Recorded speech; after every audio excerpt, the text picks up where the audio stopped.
ഇന്ന് നല്ല തണുപ്പും സ്നോയും ഒക്കെ ഉള്ളൊരു ദിവസമായിരുന്നു കേട്ടോ. അപ്പോൾ ഞാൻ ഇങ്ങനെ കുറേ നേരം ഡോറിൽ കൂടെ ഇങ്ങനെ വെളിയിലത്തെ സ്നോ എല്ലാം നോക്കി നിൽക്കുമായിരുന്നു. അപ്പോൾ കുറച്ച് മധുരം കഴിക്കാൻ ഇങ്ങനെ തോന്നി. അങ്ങനെ ഞാൻ വന്ന് ഒന്ന് തപ്പിയൊക്കെ നോക്കിയപ്പോഴത്തേക്കും കുറച്ച് ഫ്രൂട്ട്സാണ് കയ്യിൽ കിട്ടിയത് കേട്ടോ. അപ്പോൾ പിന്നെ കിട്ടിയതാവട്ടെ എന്ന് വിചാരിച്ചു. ഞാനൊരു മാങ്ങ എടുത്തിട്ടുണ്ടായിരുന്നു, പിന്നെ 2 പേഴ്സിമൺ ഫ്രൂട്ട് അവിടെ ഉണ്ടായിരുന്നു, പിന്നെ ഒരു ആപ്പിളും കൂടെയൊക്കെ എടുത്ത് എല്ലാം കൂടെ നന്നായിട്ട് ഒന്ന് വാഷ് ചെയ്തൊക്കെ എടുത്തിട്ടുണ്ട്. എന്ത് ചെയ്യണമെന്നൊന്നും ഒരു ഐഡിയ ഇല്ല. അപ്പോൾ എന്തെങ്കിലും ചെയ്യാം എന്നും പറഞ്ഞാണ് തുടങ്ങിയത്. അപ്പോൾ എന്തായാലും എല്ലാം ഞാൻ വാഷ് ചെയ്തൊക്കെ എടുത്ത് കട്ട് ചെയ്തു കേട്ടോ. കാരണം അത് വെറുതെ പോണ്ടാന്ന് വെച്ചു. പിന്നെ എനിക്ക് തോന്നി, കട്ട് ചെയ്തപ്പോൾ എനിക്ക് തോന്നി നമുക്ക് ഒരു ഫ്രൂട്ട് സാലഡ് ഉണ്ടാക്കാമെന്ന്.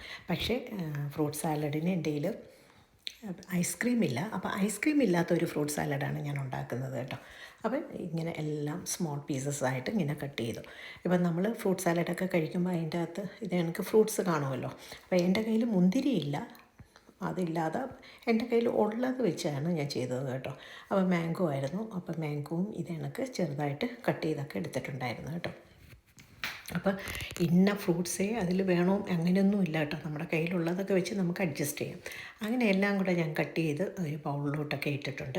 പിന്നെ ഞാൻ നോക്കിയപ്പോഴത്തേക്കും കുറച്ച് നട്ട്സ് അവിടെ ഉണ്ടായിരുന്നു. അങ്ങനെ ആ നട്ട്സും ഒക്കെ എടുത്ത് ചെറുതായിട്ടൊക്കെ ഒന്ന് നുറുക്കി അതിലേക്ക് ഇട്ട് കൊടുത്തിട്ടുണ്ടായിരുന്നു. പിന്നെ ഞാൻ എന്താ ചെയ്തതെന്ന് വെച്ചാൽ കുറച്ച് നമ്മുടെ ചൗവരിയില്ലേ, കുറച്ച് ചൗവരി ഉണ്ടായിരുന്നു. അപ്പോൾ അതിനെടുത്ത് ഞാൻ പിന്നെ മൈക്രോവേവിൽ കുറച്ച് വെള്ളവും കൂടെ ഒഴിച്ച് അതിനെ കുക്ക് ചെയ്യാൻ വെച്ചിട്ടുണ്ടായിരുന്നു.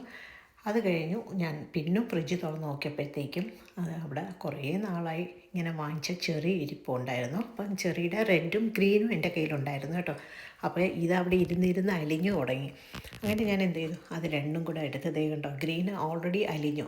അപ്പോൾ രണ്ടും കൂടെ എടുത്ത് ചെറുതായിട്ട് ഞാൻ കട്ട് ചെയ്തു ഇട്ട് കൊടുത്തിട്ടുണ്ടായിരുന്നു കേട്ടോ.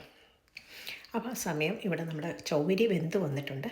അങ്ങനെ അതും കൂടെ ഞാൻ ചേർത്ത് കൊടുത്തു. അപ്പോൾ ഞാൻ കുറച്ച് കശകശയില്ലേ, അത് ഞാൻ സോക്ക് ചെയ്യാൻ വെച്ചിട്ടുണ്ടായിരുന്നു. അപ്പോൾ അതും കൂടെ ഇതിലേക്ക് ഇട്ടു. അപ്പോൾ ഫ്രൂട്ട് സാലഡിൽ എല്ലാം കാണുമല്ലോ, അതുകൊണ്ടാണ് ആ ഒരു ഓർമ്മയിലാണ് ഞാൻ എല്ലാം ചെയ്തത്.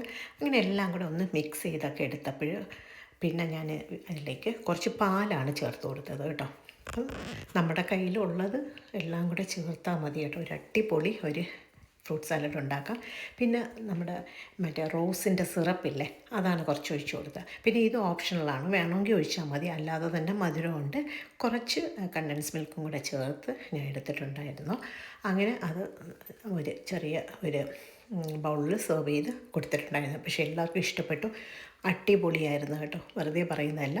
അപ്പോൾ നിങ്ങളൊന്ന് ട്രൈ ചെയ്ത് നോക്കുക ഐസ്ക്രീം ഇല്ലാത്ത ഫ്രൂട്ട് സാലഡ്. അപ്പോൾ ഗസ്റ്റൊക്കെ വരുമ്പോൾ ഒന്ന് ട്രൈ ചെയ്ത് നോക്കുക കേട്ടോ.